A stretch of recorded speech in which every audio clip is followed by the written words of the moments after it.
Hi guys, ඉතින් අදත් මම ඔයාලව ආදරේ මගේ YouTube channel එකට පිළිගන්නවා. අද මම ඔයාලත් එක්ක බෙදා ගන්න යන්නේ ස්ක්‍රන්චි බිස්නස් එකක් පටන් ගන්නේ කොහොමද? පටන් අරන් කරගෙන යන්නේ කොහොමද කියන විස්තර. ඉතින් අපි බලමුකෝ ස්ක්‍රන්චි එකක් මහගන්නේ කොහොමද කියලා මුලින්ම අපිට ඕනි වෙනවා අඟල් 28ක් දිග, ඒ වගේම අඟල් 4ක් පරල රෙදි කෑල්ලක්. ඉලාස්ටික් එකේ දිග විදිහට අපි ගන්නේ අඟල් 7.5ක්. ඊට පස්සේ අර අඟල් 28ක් දිග රෙදි කෑල්ල කන පිට පැත්තට හරවගෙන මේ වීඩියෝ එකේ පෙන්නන විදිහට මූට්ටු කරගන්න ඕනේ. මේ වීඩියෝ එකේ පෙන්නන විදිහට රෙදි කොටස ගානට දෙකට මැදින් නවාගෙන මූට්ටු කරපු පැත්ත යටට හිටින්න තියාගෙන අනිත් පැත්තෙන් තියෙන කොටස මේ විදිහට ඇතුළට නවා ගන්න ඕනේ. ඊට පස්සේ අර පැත්තෙන් තියෙන රෙදි කොටස අරගෙන මූට්ටුව ගාන්ටේ මෙහුම් රේඛාවල් යාවෙන විදිහට එක ළඟට කරගෙන එතනින් අපි මෙහුමක් ගහගන්නවා. මේ මෙහුම දිගේ ඉස්සරහට මහගෙන එන්න තමයි දැන් තියෙන්නේ. චුට්ට එහෙම මහන අතරේ අර ඇතුළට නාවපු රෙදි කෑල්ල නැහෙන්නේ නැති වෙන්න විදිහට මේක මහගෙන යන්න ඕනේ. ඉතින් අපි චුට්ට ඉස්සරහට මහන අතරේ අර ඇතුළට නාවපු රෙදි කෑල්ල අතින් ඇතුළට කර තමයි මහගෙන යන්න ඕනේ.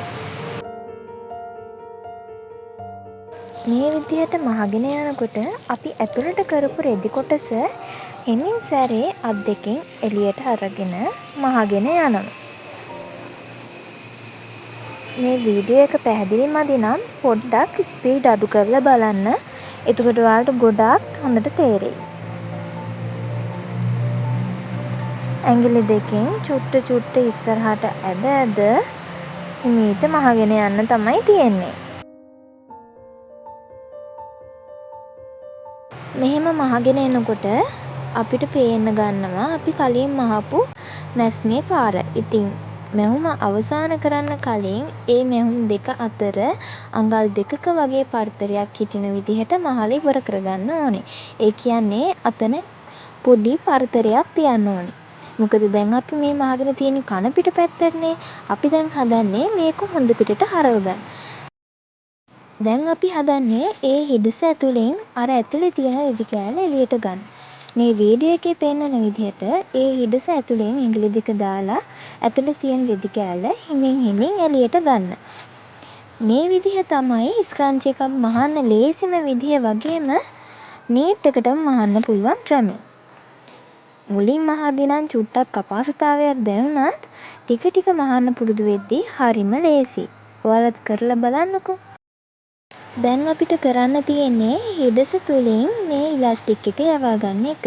ඉතින් ඒකට කරන්න තියෙන්නේ ඉලාස්ටික් එකේ ආය කට්ටක් රඳවගෙන ඉලාස්ටික් එකේ එක් කොනක් අතේ තියාගෙන ආය කට්ට රඳවපු කොටස මේ රෙදි පටිය හරහා යවන එක. වීඩියෝ එකේ පෙන්නන විදිහට මේ විදිහට ආය කට්ට රෙදි පටිය තුලින් යවා ගන්න ඕනේ. ඒ යවා ගන්න ගමන් අර රෙදි ටික ගානට ඇඟිල්ලෙන් එහාට කරගන්න ඕනේ. ඉලාස්ටික් එකේ දෙපැත්තම අරගෙන හොඳ තද කැටයක් ගහගන්න ඕනේ අයිනට වෙන්න. අයිනට වෙන්නේ කියන්නේ චුට්ටක් ඉඩ තියෙන්නත් ඕනේ. හොඳට තද කරගන්න ඇඟිලි වලින්. මේ තියෙන්නේ අපි ලේසියෙන්ම හදාගත්ත ස්ක්‍රන්චි එක. දැන් තියෙන්නේ මේ වීඩියෝ එකේ part 2. ඒ කියන්නේ ස්ක්‍රන්චි බිස්නස් එකක් පටන් ගද්දී අපිට ඕන කරන අමුද්‍රව්‍ය ගන්න කොහොමද? මොන වගේ අමුද්‍රව්‍යද අපිට අවශ්‍ය වෙන්නේ? ඒ වගේ දේවල් ගැන කතා කරන්නේ. ඉතින් ස්ක්‍රන්චි එකක් මහද්දී අපිට ප්‍රධාන වශයෙන් ඕන වෙනවා රෙදි ඕන වෙනවා. එතකොට ඉලාස්ටික් ඕන වෙනවා. තව පතුරක්, ආයි කට්ටක්, ඉඟි කට්ටක් ඔය වගේ පොඩි අමුද්‍රව්‍ය ටිකක් තමයි අපිට ඕන වෙන්නේ. දැන් රෙදි වලින් ගත්තාම ස්ක්‍රන්චීස් මහන්නේ වැඩිපුරම සැටින් රෙද්දෙන් වගේම වැලන්ටිනා රෙද්දෙන්. එතකොට මම මේ මහලා තියෙන්නේ නම් වැලන්ටිනා රෙද්දකින්. රෙදි වර්ගත් ගොඩාක් තියෙනවා වැලන්ටිනා එකේ පවා. මුලින්ම බිස්නස් එකක් ස්ටාර්ට් කරන්න ඉන්න කෙනෙක් නම් ආරම්භයක් විදිහට සැටින් වලින් ස්ක්‍රන්චීස් මහන එක්ක පටන් ගන්න එක ගොඩාක් හොඳයි. මොකද රෙදි වලින් ගත්තාම සැටින් වලින් තමයි ගොඩක් ගණන් අඩුවට තියෙන්නේ. මමත් බිස්නස් වලින් මුලින්ම පටන් ගත්ත බිස්නස් එකක් තමයි ස්ක්‍රන්චි බිස්නස් එක. මම ඉගෙන ගන්න කාලේ තමයි සල්ලි හොයන්න ඕනි කියලා මේ ස්ක්‍රන්චි බිස්නස් එක පටන් ගත්තේ. ඉතින් මට මුලින් මේක කරන්න එච්චර අතේ සල්ලියක් තිබ්බේ නැති නිසා මම මුලින්ම කරේ මගේ පුංචිලා දිහා පුංචි මහන රෙදි කොටස් තිබිලා ඒවෙන් තමයි ස්ක්‍රන්චීස් මහන්න ගත්තේ. ඒකත් හොඳ අයිඩියා එකක්. මුලින් බිස්නස් එකක් පටන් ගන්න ඉන්න ඔයාට ඉතින් ඔයාලා ගෙවල් ළඟ අඳුරන අයගෙන් රෙදි මහන අයගෙන් මේ වගේ රෙදි වලින් කැපිලා යන කොටස් අරගන්න පුළුවන්. අඳුරන කෙනෙක් නම් සල්ලි ගන්න එකක්වත් නැහැ. කතා කරලා බලන්න. මාත් මුලින්ම අපේ පුංචිගෙන් තමයි මේ වගේ රෙදි කෑලි අරගෙන ස්ක්‍රන්චීස් මහන්න ගත්තේ. ආරම්භයක් විදිහට පුරුදු වෙන්නත් එක්ක ඒක ගොඩක් හොඳ දෙයක් කියලා මම හිතනවා. ඉතින් ඔයාලට තව රෙදි ගන්න පුළුවන්. මහරගම ගියොත් ගොඩක් ලාභෙට ඒ වගේම පෙටාවලත් තියෙනවා රෙදි කඩ නම් ගොඩක්. මම නම් කියන්නේ මුලින්ම ලොකුවට කරන්න යන්න නැතුව පුරුදු වෙන්නත් එක්ක ඔය ළඟ ටවුන් එකේ තියෙන කඩේකින් රෙදි ආරයක් විතර අරගෙන නැත්නම් මීටරයක් වගේ කොටසක් අරගෙන මුලින්ම මහන්න පුරුදු වෙන්න. ඔයාට ආසයිද මේ බිස්නස් එක කරගෙන යන්න කොහොමද කියලා අත්දැකීමක් ගන්න. මොකද අපි ආසාවෙන් කරන බිස්නස් එකක් තමයි ඉදිරියට කරගෙන යන්න පුළුවන්. තව දෙයක් ළමයි මේ මගේ අත්දැකීමෙන් තමයි මම මේ වීඩියෝ එක හදලා තියෙන්නේ. ඉතින් සමහර විට අඩුපාඩු ගොඩක් ඇති. ඒවට සමා වෙන්න කියලා ඉල්ලනවා. ඒ වගේම මන් දන්නේ නැති දේවල් එහෙම තියෙනවා නම් ඔයාලටත් ආදරෙන් ඉල්ලනවා පහලින් කමෙන්ට් බොක්ස් එකේ කමෙන්ට් එකක් දාන්න. ඒක අනිත් අයටත් ගොඩක් උදව්වක් වෙයි.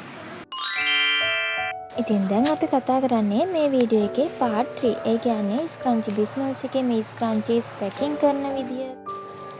ස්ක්‍රන්චීස් පැකින් කරනකොට පැකින් බඩු ගන්න නම් ලාභම තැන තමයි පෙටා වලින් ගන්න එක. ඉතින් කාඩ්බෝඩ් බොක්සස් තියෙනවා. ඒ වගේම ට්‍රාන්ස්පරන්ට් බෑග් තියෙනවා. මුලින්ම පටන් ගන්න කෙනෙක්ට හොඳයි ට්‍රාන්ස්පරන්ට් බෑග් එකක් පාවිච්චි කරන එක. ඉතින් ඒ බෑග් එක එක සයිසස් තියෙනවා. වැඩි ගාණක් වෙන්නේ නැහැ. ඒ වගේ එකක් try කරලා බලන්න. මම මේ වීඩියෝ එකේ පැත්තකින් ඒ වගේ ෆොටෝස් දාන්නම්. ඒ අයිඩියාස් ඔයාලා අරගන්න.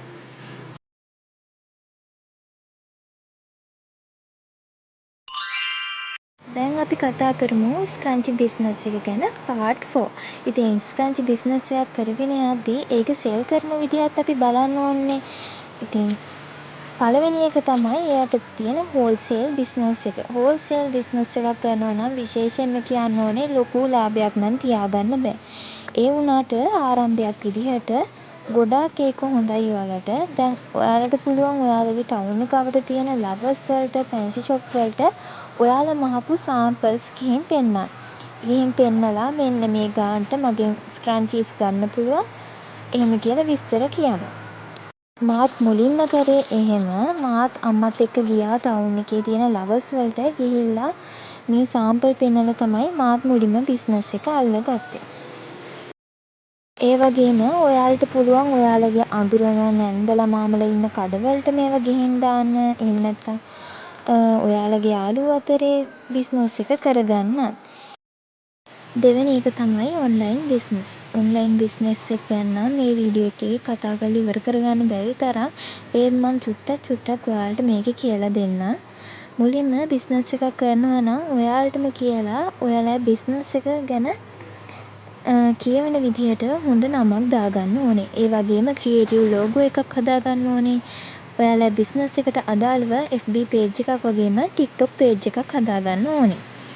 ඉතින් ඔයාට තනියෙන්ම ලෝගෝ එකක් හදාගන්න විදිය, නමක් හොයාගන්න විදිය, ඒ වගේම බිස්නස් page කොහොමද කරගෙන යන්නේ, හදන්නේ කොහොමද කියලා දැනගන්න ඕන නම් ඒවත් පහලින් කමෙන්ට් එකක් දාන්න. මම කරන ඊළඟ vlog එකේදී අනිවාර්යයෙන්ම ඔයාලට අරගෙන එන්න. ඔයාලට සෝෂල් වල අප්ලෝඩ් කරගන්න පුළුවන් විදිහට Pinterest එකේ ගොඩාක් ෆොටෝස් වීඩියෝස් තියෙනවා. වීඩියෝස් නම් අපිට ඩවුන්ලෝඩ් කරන්න බෑ මම දන්න විදිහට. ඉතින් ඔයාලට ඒවයින් ෆොටෝස් අරගෙන ඔයාලා FB page වල TikTok page වල දාලා ඔයාලට බිස්නස් එක කරගන්න පුළුවන්. ඊළඟ ටිප් එක කියලා දෙන්නම්. චුට්ටක් ඉන්න වෙනවා. දැන් අපි බලමු ස්ක්‍රන්චි එක මහල ඉවර කරගන්නේ කොහොමද කියලා. අපි අර මහල ඉවර කරගත්ත ස්ක්‍රන්චි එකේ අර හිඩස් කොටසක් තිබ්බනේ. දැන් අපි හදන්නේ ඒක මහල ඉවර කරගන්න. ඉඳි කට්ටකට නූලක් දාලා මේ විදිහට මුලින්ම අර හිඩසේ ඇතුල් පැත්තෙන් තමයි ඇතුලේ තියෙන රෙදි කෑල්ල අතරේ ඉදි කට්ටේ යවාගෙන මේ වීඩියෝ එකේ පෙන්වන විදිහට අපි ගැටයක් දාගන්න ඕනේ. ඒ කියන්නේ එතන ලිහින්නේ නැති වෙන තමයි අපි ඒ ගැටේ තදට හොඳට දාගන්නේ. වීඩියෝ එකේ හොඳට පැහැදිලිව පේනවා ඇති. ඒ විදිහට ගැටේ දාගෙන අර ස්ක්‍රන්චි එකේ ඇතුල් පැත්තේ තියෙන රෙදි කොටස් වලින් දෙපැත්ත අල්ල මාරුවෙන් මාරුවට ඉදි කට්ට ආධාරයෙන් මහගෙන යන්න ඕනේ. මේ මහන විදිහෙන් නූල් එළියට කැතට පේන්නේ නැහැ. ඔයාලත් මහලා බලන්න. ලස්සනට නීට් එකට ස්ක්‍රන්චි එක මහගන්න පුළුවන්. තව විශේෂම දෙයක් තමයි අපි දෙයක් කරද්දී මිනිස්සෙක්ට ආයේ අපෙන් ඒ අයිටම් එක ඕඩර් කරන්න පුළුවන් විදිහට අපි ඒ ඕඩර් එක ලස්සනටම කරන්න ඕනේ. ලස්සන ෆිනිෂින් එකක් තියෙන්න. ඉතින් ඒ ගැනත් ගොඩාක් හිතන්න. මොකද අපි එකපාරක් නෙමෙයි මේ බිස්නස් එක කරන්න ඕනේ. කාලයක් පවත්වාගෙන යන්න නම් අපි හොඳ කස්ටමර් සර්විස් එකක් ඇතුව අපේ ප්‍රොඩක්ට් එක ලස්සනට කස්ටමර්ට දෙන්න ඕනේ. ගොඩක් අය හිතන්නේ හරි මේක දුන්නා මෙතනින් ඉවරයි. එහෙමනේ. එහෙම නෙමෙයි. ඒ මනුස්සයාට ඒ ප්‍රොඩක්ට් එක ගත්තාම හිතට ආසාවක් සතුටක් ඇති වෙන විදිහට අපි වැඩ කරන්න ඕනේ. එහෙම කරන බිස්නස් තමයි කල්පැවැත්මක් තියෙන්නේ.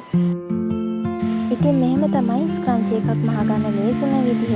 ඔයාලත් අනිවාර්යයෙන්ම කරලා බලන්න. ඔයාලා ඔන්ලයින් බිස්නස් එකක් විදිහට මේ බිස්නස් එක කරගෙන යන්න හිතන් ඉන්නවනම් අපි කස්ටමර්ට අපේ ප්‍රොඩක්ට් එක දෙන විදිහක් ගැන හිතන්න එපා. ඉතින් ඔයාලට පුළුවන් පෝස්ට් ඔෆිස් එකෙන් වගේම කුරියර් සර්විස් එකෙන් අපේ ප්‍රොඩක්ට් කස්ටමර්ස්ලට යවන්න. ඒ වගේම ස්ක්‍රන්චි බිස්නස් එකක් වගේ බිස්නස් එකක් නම් කරන්න හිතන් ඉන්නේ. ඉතින් ඔයාලට පුළුවන් පෝස්ට් ඔෆිස් එකෙන් මේ ප්‍රොඩක්ට් එක කස්ටමර්ට යවන්න. ඒක ගොඩක් හොඳයි කියලා මම හිතනවා. මොකද ලොකු කොස්ට් එකක් යන්නේ නැහැ පෝස්ට් ඔෆිස් එකෙන් යවන එක. මං කියන විස්තර විතරක් නෙමෙයි ඔයාලා උනත් හොයලා බලන්න. කුරියර් සර්විස් එහෙම තියෙනවා ගොඩක්. මම මේක රෙකමන්ඩ් කරන්න යන්නේ. දැනගන්න කැමති අය ඉන්නවා නම් මම ඩිලිවරි කරන්නේ කොහොමද? ඩිලිවරි සර්විස් එක මොකක්ද කියලා දැනගන්න ආස ඉන්නවා නම් පහලින් කමෙන්ට් එකක් දාන්න. මං කියන්නම් එතකොට.